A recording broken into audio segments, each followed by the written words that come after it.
पहला निवेदन तो मेरा यह है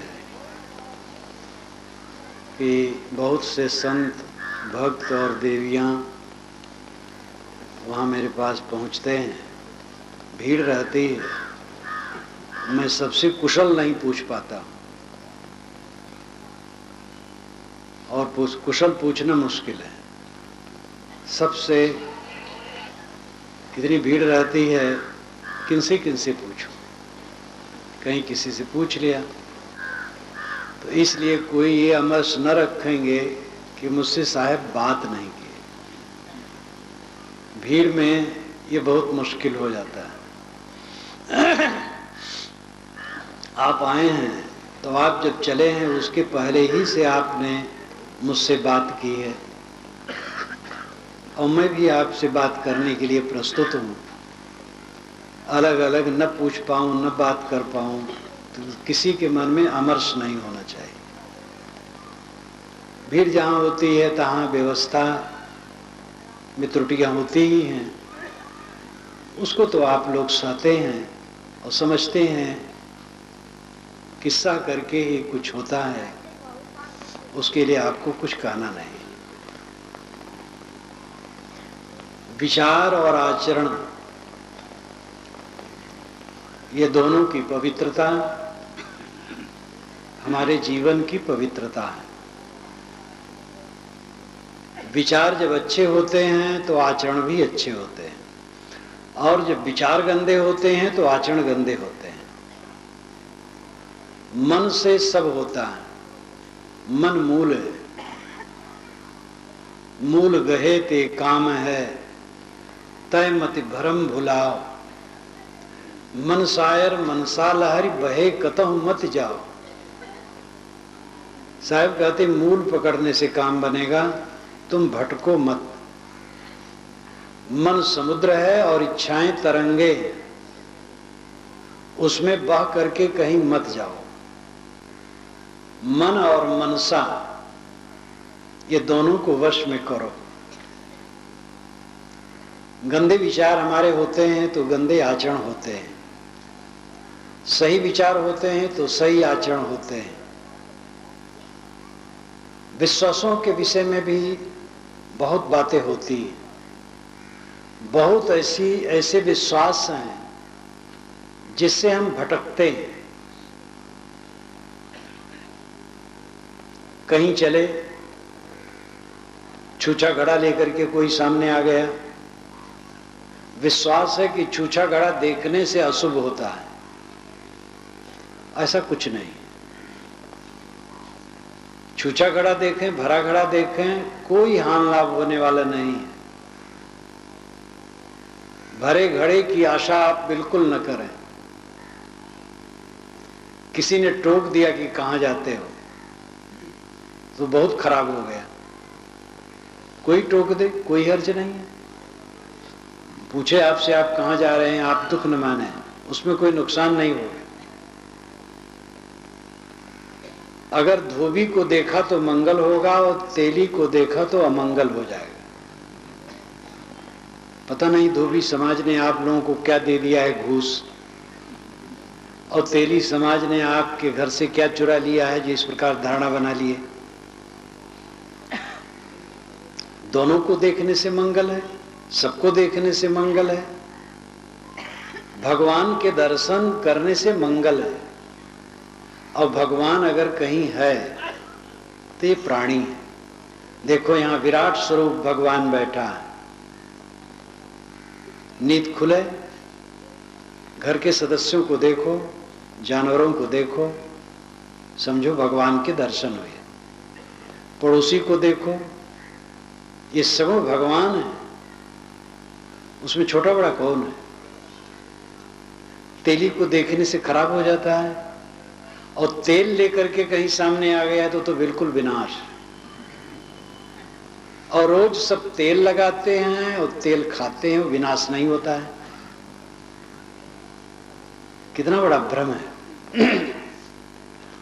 इस संदर्भ में मुझे याद है जिस दिन मैंने गृह त्याग किया था, नवंबर का समय था, तिथि और तारीख की याद नहीं है। बड़हरा हमारा गुराश्रम जन्म स्थान से कोई बहुत दूर नहीं, 7-8 किलोमीटर होगा। वहां से चलता था, आता था गुरु जी के यहाँ। जब मैं निकला घर से, 53 की बात है, 53 का नवंबर, तो ढोड़े काका तेल लेकर के सामने आ गए। ढोड़े नाम के तेली थे, तेल पेरते थे, हम लोग ढोड़े काका कहते थे। तेल सिर पर रखे, डलिया में निकले उधर। मुझे देखे कपड़ा वपड़ा साफ पहन करके कहीं जा रहे हैं, तो उनको दुख हुआ। कहा भैया मैं बहुत गलत समय में आ गया, आप कहीं जा रहे थे, मैं निकल आया। मैंने कहा काका आप निकल आए, मेरा मंगल होगा, आपको देख करके मैं खुश हो गया। कबीर साहब का विचार मुझे मिल गया था, तो भेद तो टूट ही गया था कि कोई शुभ और कोई अशुभ है, मानो मात्र शुभ है। और निकला मेरा सब शुभ रहा, आज भी शुभ है। अंग फड़कने से हानि लाभ होता है। बायां अंग फड़का, दायां अंग फड़का। स्त्री का अगर बायां फड़कता और पुरुष का दायां तो शुभ है, और स्त्री का कहीं दायां फड़का और पुरुष का बायां तो अशुभ है। ये झूठ बात है। चाहे दायां फड़के चाहे बायां फड़के, कोई फर्क पड़ने वाला नहीं। ये वायु विकार से फड़कता है। आप सपने का बड़ा विचार करते, कितने लोग तो इतना अर्था करके सपन कहते हैं, जागेंगे अगर कोई मिल गया बतकही करने के लिए, बड़े विवरण से सपना की कथा कहते हैं। सपना में 1 करोड़ रुपया मिला और नींद खुली तो बिस्तर पर 1 कौड़ी भी नहीं। ऐसे सपने की कथा कहने की जरूरत है? सपना आपने क्या देखा भूल जाओ। स्वस्थ मन और तन का लक्षण है सपने प्रायः भूल जाए। अगर शरीर स्वस्थ है और मन भी स्वस्थ है, सपने तो सबको आते हैं, लेकिन उठने पर कोई खास याद न रहे। कोई कोई थोड़ा मोड़ा हो तो हो, नहीं तो भूल जाए। ये स्वस्थ तन मन के लक्षण है। और अगर कोई सपना याद हो तो उसकी चर्चा न करो, किसी से न कहो, भूला जाओ, छोड़ दो। सपने से कोई हानि लाभ नहीं। शरीर में सोना धारण करने से मंगल है। ये तरफ वेद में लिखा है, वेद में मैंने सब लिखा है। वेद क्या कहते हैं, पूरा वेद छन करके उसमें सारा विषय आ गए। 121 संदर्भ है। जब लिखने की बात हुई थी तो वेदों का एक सिरे से फिर मनन किया था और उसकी सूची बनाई थी, और फिर सूची के आधार पर पूरा लिखा। चारों वेदों का सब कुछ आ गया है। तो जो है वो सब लिखा है, और फिर उसमें मैंने समीक्षा की जहां समीक्षा करने लायक है। सोना धारण करने से मंगल है, कुछ मंगल नहीं। सोना का काम है, उसका उपयोग करो। अब कोई धारण करता है तो उसको मैं बुरा नहीं कहता हूं, लेकिन अंगूठी उंगली में पहनना तो मैं उसका जरूर विरोध करता हूं। विरोध करने मतलब जबान से विरोध करता हूं, कोई लाठी लेके नहीं खड़ा होता हूं। छल्ला मुदरी हाथ में पहनने से गंदगी जमती है और उंगली खराब होती है। ठंडी में ठंडाती है, गर्मी में गर्माती है। आप दाहिने हाथ में पहनते हैं, शौच करेंगे बाएं हाथ से धोएंगे, दोनों हाथ मिला करके मांजेंगे तो बाएं हाथ की बदबू दाएं हाथ की अंगूठी में जाएगी और उसी से आप भोजन करेंगे। अच्छा नहीं है। नाखून बड़े बड़े न रखें, सप्ताह 1.5 सप्ताह में काट लिया करें जिससे गंदगी न रहे। छल्ला मदरी पहनना तो बिल्कुल निरर्थक है, गंदगी जमती और कुछ फायदा नहीं। सोना धारण करने से कोई मंगल नहीं होता है, मंगल होता है आपके सुंदर विचारों से। दिशाशूल लगता है, पूरब पश्चिम उत्तर दक्षिण दिशाशूल। दिशाशूल नाम की कोई चीज नहीं है। जिस दिन जिस तरफ जाना हो जाओ, कोई अमंगल नहीं।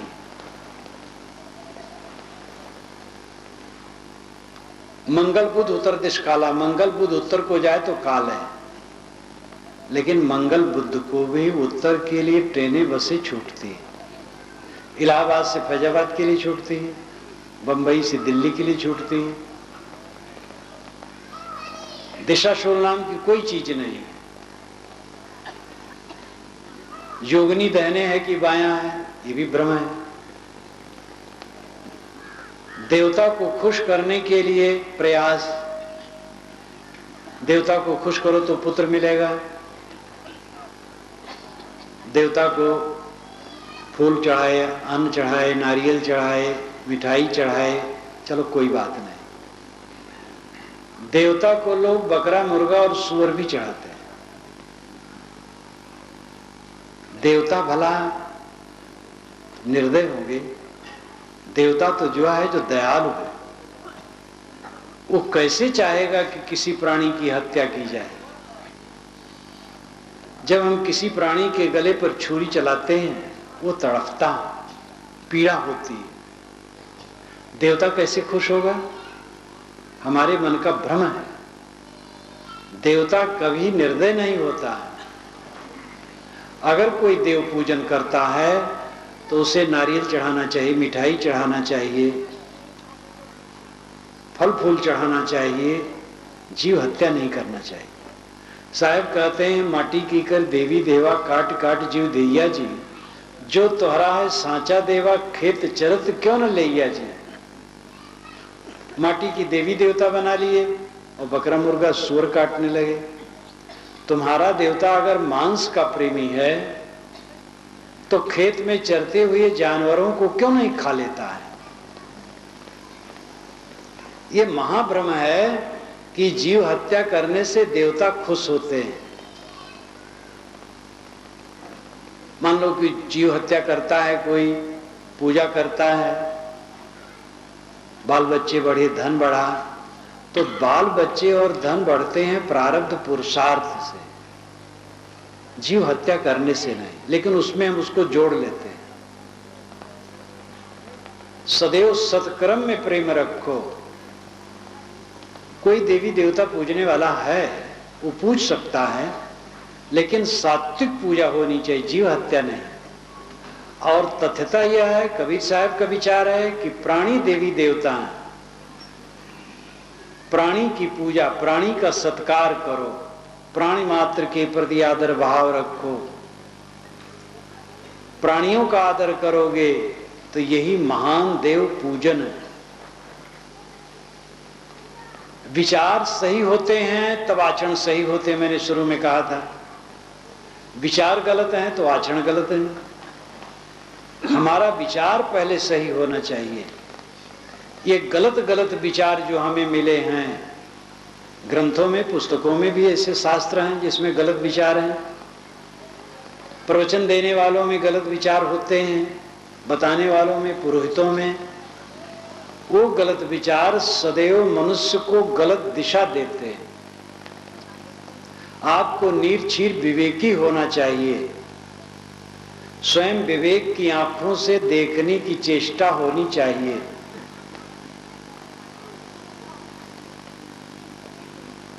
इसी प्रकार भूत प्रेत, प्रेत का मतलब वह जो चला गया। प्रेत कर्म, दाह संस्कार इत्यादि कर्म। प्रेत का अर्थ ही होता है गया हुआ। जीव शरीर छोड़ के चला गया, प्रेत हो गया, नहीं चला गया। भूत प्रेत की कोई योनि और खानी नहीं है। आप कोई पकड़ नहीं सकते, कुछ है ही नहीं है, मन का भ्रम है। भूत प्रेत के चक्कर में न पड़ें। प्रेत वह जो चला गया और भूत बीत गया, इतना ही अर्थ है।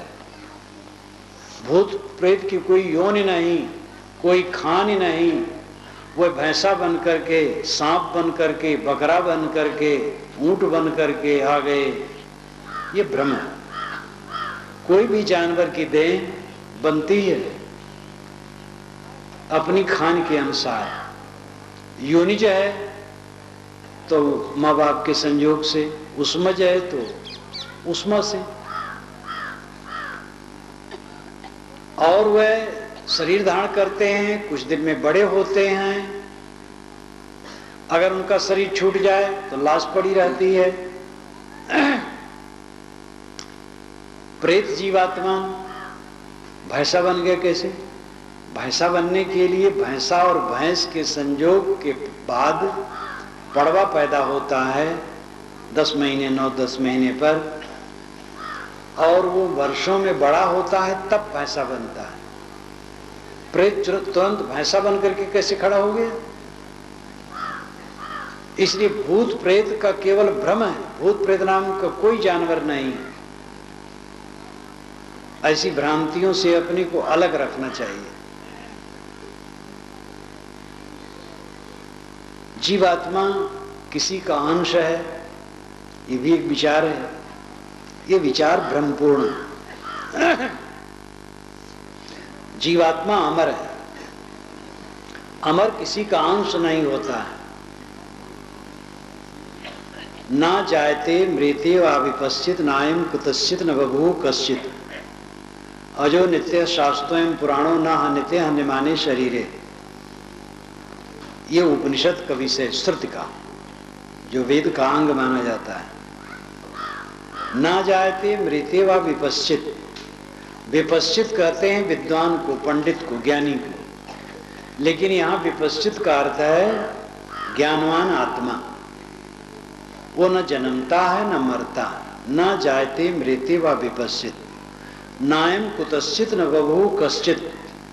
कुतश्चित किसी से, कश्चित कोई, न बभू पैदा नहीं होता है।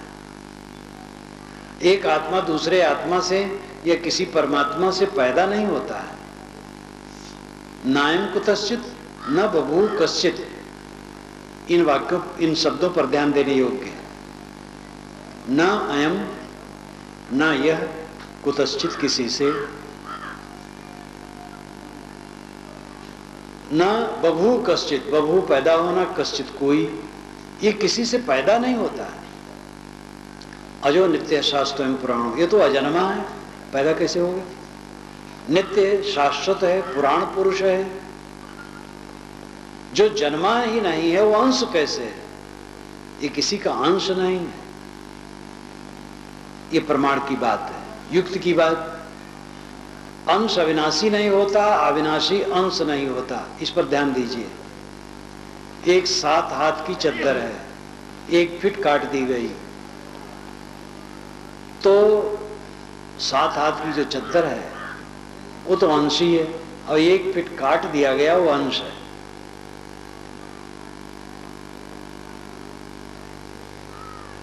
जो अंश काट दिया गया वो और कट सकता है, और 7 फीट जो है जिसमें तो अभी 1 फीट कट गई और वो कटेगी। जो कटेगा और कटेगा, क्योंकि वो जोड़ है, अविनाशी नहीं है। अगर परमात्मा टूट टूट करके जीव रूपी अंश बना है तो परमात्मा अब तक टूट के खत्म हो गया होगा, और ये जीवात्मा भी टूट जाएगा, क्योंकि ये भी अंश है तो ये भी संधियों का जोड़ है, ये भी टूट जाएगा, विकारी है। जो विकारी वही टूटता है, निर्विकारी नहीं टूटता है। आत्मा अविनाशी, वो न बना है, न बिगड़ता है, न अंश है, न अंशी। ये युक्ति की बात है। जो वस्तु अविनाशी होगी अंश नहीं हो सकती है, जो अंश होगी वस्तु अविनाशी नहीं हो सकती है। ये पक्की बात है। अंश है मतलब कि संधियों का जोड़ है, विकारी है। अविनाशी है इसका मतलब ठोस, अखंड, एक है। जीवात्मा अविनाशी है, अंश नहीं। विशिष्टाद्वैत मत मानता है कि जीव ईश्वर का अंश है। वैष्णव ही जो द्वैतवादी हैं वह जीव को ईश्वर का अंश नहीं मानते। स्वामी दयानंद जीव को ईश्वर का अंश नहीं मानते हैं। अयोध्या में जो वैष्णव संत हैं द्वैतवादी, वो जीव को ईश्वर का अंश नहीं मानते, केवल विशिष्टाद्वैतवादी मानते हैं। तो एक मत का ये विचार है, ईश्वर अंश जीव विनाशी या ममैव अंशे जीव लोके जीव भूता सनातना, ये सार्वभौमिक विचार नहीं। तो पहली बात तो एक मत का ये विचार है, सार्वभौमिक नहीं। दूसरी बात, युक्ति से ये बात सच नहीं। जो अविनाशी है वो अंश नहीं, जो अंश है अविनाशी नहीं। तीसरी बात, प्रमाण, तो जीव ईश्वर का अंश है, प्रमाण है, तो ये भी प्रमाण है कि जीव ईश्वर का अंश नहीं है। और ये प्रमाण उपनिषद का है, जो वेद का अंग है, जिसको मैंने आपके सामने प्रस्तुत किया। नायम कुतश्चित न बभूव कश्चित, कोई किसी से पैदा नहीं होता है। जीव ईश्वर का अंश है, ये भ्रमपूर्ण विचार है। जीव अजन्मा है, नित्य है, शाश्वत है, पुराण पुरुष है, ये वास्तविक विचार है। शास्त्रों में सब बातें उल्टी और सीधी सब लिखी, उसमें आपको विचार करना पड़ेगा। स्वामी विवेकानंद के गुरु श्री रामकृष्ण परमहंस से जब पंडित कोई मिलता तो कहते कि क्या तुम शास्त्र ही केवल पढ़ते हो कि ध्यान भी करते हो? पंडित कहता महाराज ध्यान तो नहीं कर पाता हूं, शास्त्र पढ़ता हूं। तो कहते अरे शास्त्र में तो बालू शकर सब मिला है, बालू भी उसमें है और शकर भी है, बालू शकर दोनों मिले। ध्यान करो, साधना करो। तो शास्त्र में उल्टी सीधी सभी बातें रहती है। जब तक विचारक न बनेंगे तब तक निर्णय न होगा। रामचरितमानस सरल ग्रंथ है, उसी में लिखा है, बोले बिहस महेश पुनि ज्ञानी मूढ़ न कोय, जय क्षण रघुपति जस करें ते क्षण तैसन होए। महेश बिहस करके बोले, हंस करके बोले, न कोई ज्ञानी है न मूढ़ है। रघुनाथ जिस समय जिससे जो करवाना चाहते वही होता है। अब किसी ने चोरी की, वो बुरा थोड़े है, रघुनाथ ने उससे चोरी करवाई। कोई दान किया तो रघुनाथ ने उससे दान करवाया। कोई किसी के घर में कूदा और उसके लड़के को उठा ले गया, तो उसका दोष नहीं, वो मूढ़ नहीं है, वो तो रघुनाथ ने उसको ऐसे करवाया है उससे। और कोई अच्छा काम किया तो रघुनाथ ने करवाया है, ये तो रघुनाथ पर बहुत बड़ा ऑब्जेक्शन हो गया। और उसी मानस में लिखा है, कर्म प्रधान विश्व रचि राखा, जो जस करे सो तसफल चाखा, ना काहुई कोई सुख दुख दाता, निज कृत कर्म भोग सुन भ्राता। तो आपको निर्छीर विवेक करना पड़ेगा। भावुकता में कहाँ कहा गया है और विवेक में कहाँ कहा गया है, इस पर ध्यान देने की जरूरत है। आप आए और कहे महाराज आपकी कृपा से पानी अच्छा बरसा और धान इस वर्ष अच्छा हुआ है, तो इसमें आपकी भावुकता है। मेरी कृपा से पानी बरसे तो सूखा किसी वर्ष में नहीं होगा, और अगर मेरी इच्छा से पानी न बरसे तो कम से कम अधिवेशन में तो कही दूं पानी को कि भाई अभी अलग रहो। लेकिन ये गुरु लोग अपनी पीठ ठुकवाने के लिए ये सब करवाते हैं। गुरु महाराज 3 दिन हुआ भोजन नहीं किए हैं क्योंकि पानी नहीं बरस रहा है, तो गुरु महाराज व्रत लिए हैं कि जब तक बरसेगा नहीं तब तक भोजन न करो। मानसून नहीं आएगा, प्रकृति का तुक नहीं बैठेगा, तो गुरु महाराज भूखों मर सकते हैं, पानी नहीं बरसेगा। पानी बरसने के जितने कारण हैं प्राकृतिक है। इंद्र पानी बरसाता है, ये वेद में है। तो इंद्र प्राकृतिक शक्ति है। सूर्य पृथ्वी से अपनी रश्मियों से पानी खींचता है, इसलिए आकाश को समुद्र कहा गया है। असली पानी तो वहीं भरा है। प्रेरक वायु चलने पर, जिसको मानसून आज की भाषा में कहते हैं, पानी बरसता है। पानी बरसने के जितने कारण हैं सब प्राकृतिक हैं, जड़ हैं। न हवन से पानी बरसेगा, न प्रार्थना से पानी बरसेगा। और पानी बरस रहा है तो प्रार्थना करो, निकालना चाहो तो निकलेगा नहीं। बाढ़ आ गई, आप वरुण देवता को, इंद्र देवता को, सबको हाथ जोड़ करके प्रार्थना करते जा रहे हो, भागोगे नहीं तो आप भी बह जाओगे। आग लग गई, हे अग्नि देवता कृपा करो, क्षमा करो, शांत हो जाओ। वो धधा धधा जलते रहे। पानी छोड़ो, धूल छोड़ो, इसकी जरूरत है। ये सब जड़ है। वेदों में तो ये सब का बहुत वर्णन है और सबको मैंने लिखा है और उसकी समीक्षा भी बताई। तो पानी बरसने के जो कारण हैं वो जड़ है। उसमें न तो कोई ईश्वर बरसा रहा है जो जानने समझने वाला है, न कोई शैतान उसमें दखल देने वाला है, वो प्राकृतिक है। ज्ञान न होने से आदमी भटकता बहुत है, बड़ा बड़ा भटकाव है। विचारों की अशुद्धि के कारण जीवन में बड़ी गड़बड़ियां और कमजोरियां होती। प्रभु ही कर्म हमारा सुधारे तो सुधरे, हम कौन होते हैं? कोई प्रभु नहीं है जो आपका कर्म सुधार सके। आप और मेरा अपना अपना कर्म अपना बनाया है, अपना ही सुधारना पड़ेगा। तंबाकू कोई खाने लगा, प्रभु ने खिलाया है। कोई शराब पीता तो प्रभु ने शराब पिलाया है। कोई चोरी करता, हत्या करता, व्यभिचार करता, झूठ बोलता तो क्या प्रभु ने कराया है? आदमी प्रलोभन में पड़ करके स्वयं गलत काम करता है और उसके परिणाम में संताप पाता है। एक आदमी दूसरे आदमी का चित्त शुद्ध कर दे, ये कोई चारा नहीं। गुरु महाराज भी हमारा चित्त शुद्ध नहीं कर सकते, चित्त शुद्धि का रास्ता बताएंगे। उनका चित्त शुद्ध है, उनसे हम प्रेरित हों, उनकी वाणी को ग्रहण करें, चित्त शुद्ध करें। वह हमारा चित्त शुद्ध कर नहीं सकते, अपना अपना चित्त शुद्ध किया जा सकता है। प्रभु चाहेगा तो सब हो जाएगा, ये कहावत बहुत है। और ये कहते कहते लोग अंदर के प्रभु को भूल गए। ऊपर वाला जाने, ऊपर वाला नहीं, भीतर वाला जाने। सबके भीतर में जो बैठा है ज्ञाता वह है, ऊपर वाला ज्ञाता नहीं है। ऊपर तो आकाश है, बादल उठते हैं, चांद सितारे हैं। आपके भीतर में जो तो चेतन आत्मा है, आपका स्वरूप है, वो ज्ञाता ज्ञान स्वरूप है।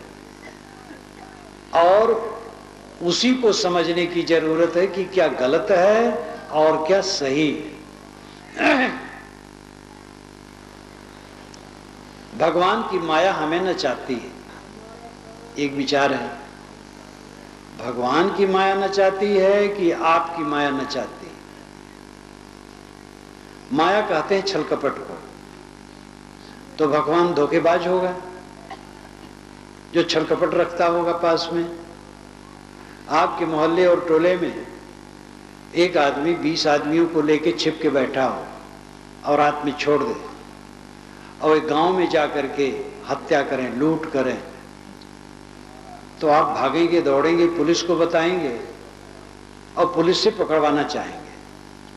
अगर ईश्वर कहीं छिप के बैठा है, माया को लेकर के आपके ऊपर दौड़ा देता है, तभी परेशानी होती है, तब तो पुलिस से पकड़वाने योग्य हो। ईश्वर करुणाशील है कि धोखा देने वाला है? ईश्वर को तो करुणाशील कहते हैं, सर्वज्ञ कहते हैं, दयालु कहते हैं।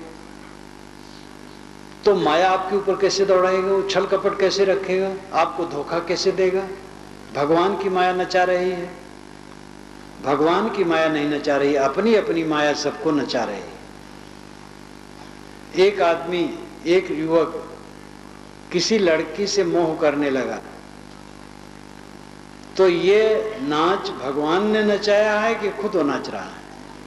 खुद नाच रहा है, भगवान ने नहीं नचाया है।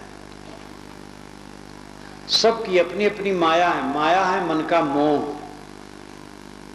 मोह माया है, मोह को जीतने से माया से मुक्ति होती है। माया हमने बनाई है और अपनी माया हमें ही काटना पड़ेगा, कोई दूसरा काटने वाला नहीं है। गुरु जी भी हमारे मन की माया को नहीं काट पाएंगे, उसके विषय में भी वो रास्ता बताएंगे। और हम अपने मन के मोह को हमें स्वयं काटना पड़ेगा। मैंने शुरू में आपसे कहा था कि विचारों की गलतियां आचरण की गलतियों में हेतु बनती है। जब तक विचार हमारे गलत रहेंगे, आचरण गलत रहेंगे। विचार हमारे सही होने चाहिए। विचार जब सही होता है तब आचरण सही होता है। जब हमारे मन का ये भ्रम कट जाता है, भूत प्रेत नहीं होते, तो हम झाड़ फूक नहीं करवाएंगे, तंत्र मंत्र में नहीं पड़ेंगे, गुल्ली ताबीज नहीं पहनेंगे, कहीं भटकेंगे नहीं, छूछा घड़ा देख करके उस पर नाखुश नहीं होंगे, तेली तेल लेकर के आए तो हम नाखुश नहीं होंगे। विचार बढ़िया है तो आचार बढ़िया है। जब हमारे मन का भ्रम कट गया, कोई हमारा कल्याण नहीं कर पाएगा, दूसरा हमें ही करना है, तो हम अपने कल्याण के लिए तत्पर हो जाएंगे। धीरे धीरे चलो, लेकिन निश्चय सही हो जाए। जैसे हमें कानपुर जाना है और हम पूरब जा रहे थे, बहुत तेज चल रहे थे। जितना तेज चलेंगे कानपुर से उतना ही दूर होते जाएंगे। अब अगर दिशा सही समझ लें, विचार सही हो जाए, ज्ञान सही हो जाए, कानपुर यहां से पश्चिम है, पश्चिम मुख कर लें और चलें, एक एक अंगुल खिसकें तो कभी कानपुर पहुंच जाएंगे। विचार सही होने से हमारा आचार सही होगा, हमारी रहनी सही होगी, हमारी करनी सही होगी, हमारी मंजिल नजदीक होगी। हमें लोगों को धोखा नहीं देना चाहिए। राम राम कहो पाप कट जाएगा, गुरु गुरु कहो पाप कट जाएगा, सतनाम कहो पाप कट जाएगा, एक उत्साह दे दिया गया और धोखा दे दिया गया। अब वो राम राम कहा करके, गुरु गुरु कहा करके, सतनाम कहा करके समझ लेता पाप कट गया। पाप कटने का लक्षण है मन में बुराई न आवे। अगर मन में बुराई है तो पाप कहां कटा है? मन की बुराई जब दूर हो तब मानो पाप कटा है। निर्णय ही गलत है। नाम लेत भव सिंधु सुखाई, आपने सुना, नाम लेते ही संसार सागर सूख जाता है। एक पवित्र भावना देने के लिए एक साहस दिया गया है। कोई नाम जपो, अच्छा होगा। जिसमें आपकी पवित्र धारणा है, कोई नाम जपो, कोई मंत्र हो, चाहे वेद का मंत्र हो, चाहे बीजक का मंत्र हो, चाहे गुरबाणी का मंत्र हो, चाहे कुरान और बाइबिल का मंत्र हो, किसी गुरु ने मंत्र दिया हो, उसके साथ पवित्र भावना है, जपो। कोई नाम आपको प्रिय है, जपो। अल्लाह नाम, राम नाम, ओम नाम, शिव नाम, जो आपका विचार हो जपो। इससे भी कुछ चित्त में सात्विकता आती है। लेकिन जीवन सुधार तब होगा जब मन के गंदे विचार दूर हो गए। और गंदे विचार दूर नहीं होते हैं तो खाली नाम जपने से एक मशीनी काम। कुछ मत में तो ऐसा है कि एक चरखी लिए रहते हैं हाथ में, बस उसको घुमाते रहते तो समझते जप हो रहा है। तो एक आधार बना लेते हैं और असली जगह से हट जाते हैं लोग। स्थूल बुद्धि, धर्म में स्थूल बुद्धि बहुत व्याप्त हो जाती है। धर्म के नाम पर जब अधर्म चलता है तब क्या कहा जाए। ईश्वर और देवता को खुश करने के लिए जीव हत्या करना, ये तो सबसे बड़ा घटिया काम और घोर अज्ञान का काम है। जब हम किसी जानवर के गले पर छुरी रेतेंगे तब देवता खुश होगा, ईश्वर खुश होगा। ये कोई समझ की बात हुई? और धर्म में जब ये हस्ताक्षर है तो इससे बड़ा अपराध और क्या हो सकता है? और धर्म में बहुत बहुत गलतफहमियां और अंधविश्वास हैं। इसलिए धर्म का नाम लेकर के आदमी को बेवकूफ बनाया जाता है। जहां धर्म कह दिए, सड़क के किनारे एक शिवलिंगी रख ली, हनुमान जी को रख ली, या मस्जिद का चिन्ह बना लिए, बस अब उसको हटाना सरकार को बहुत मुश्किल है, क्योंकि धर्म की बात हो गई। और ये सब अपने स्वार्थ के लिए लोग करते हैं। मस्जिद बनाओ, मंदिर बनाओ, जमीन खरीद लो, उसमें बनाओ। जब मैं यहां पहली बार आया 75 में, तो जमीन देखी, 76 में जमीन ली। तो जमीन के लिए बहुत लोग मिले, कहे महाराज सरकारी जमीन ये है, यहां बैठ जाओ, बस आप तो संत हैं। हम कहे नहीं, वैसा मैं नहीं बैठूं। यहां तक कि जिससे मैंने जमीन ली थी करीब 1.5 एकड़, 1.25 एकड़, प्रीतम नगर में जो अपना आश्रम है उसके पश्चिम तरफ 5,000 रुपया बयाना दिया। साल भर बीत गया, रजिस्ट्री नहीं हो पाती थी, क्योंकि सरकार ने मास्टर प्लान लगा दिया था। तो कहते थे कि महाराज आधा रुपया आप दे दो और कब्जा करो, लेकिन मैंने नहीं किया। जमीन मालिक ही कह रहा था।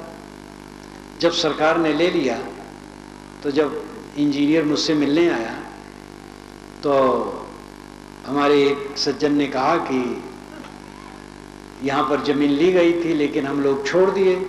कहे महाराज जब जमीन मालिक ने दिया और पैसा आप आधा दे देते जैसे वो कहता था, आप बैठ जाते, घेर लेते, तो हम लोग बाहर वाली जमीन ले लेते, आपको छोड़ देते, क्योंकि आप अच्छा काम कर रहे हैं और आप सरकार की जमीन नहीं हड़पते, पब्लिक से जमीन पैसा दे के ले रहे हैं, तो आपको रखना चाहिए था। लेकिन मैंने रजिस्ट्री नहीं होती है इसलिए छोड़ दिया। तो वहां का प्लाट खरीदा, उसकी रजिस्ट्री हुई और आश्रम बना। फिर इधर खरीदा गया, और यहां जितना खरीदा गया सब पैसा दे देकर रजिस्ट्री करवा कर किया गया काम। तो आप मंदिर बनाओ, मस्जिद बनाओ, देवता बैठाओ, आपकी खुशी है। जमीन खरीद लो, रजिस्ट्री करवा लो, तो उसमें करो। अनधिकृत चीज ले लेकर के सरकार को सख्ते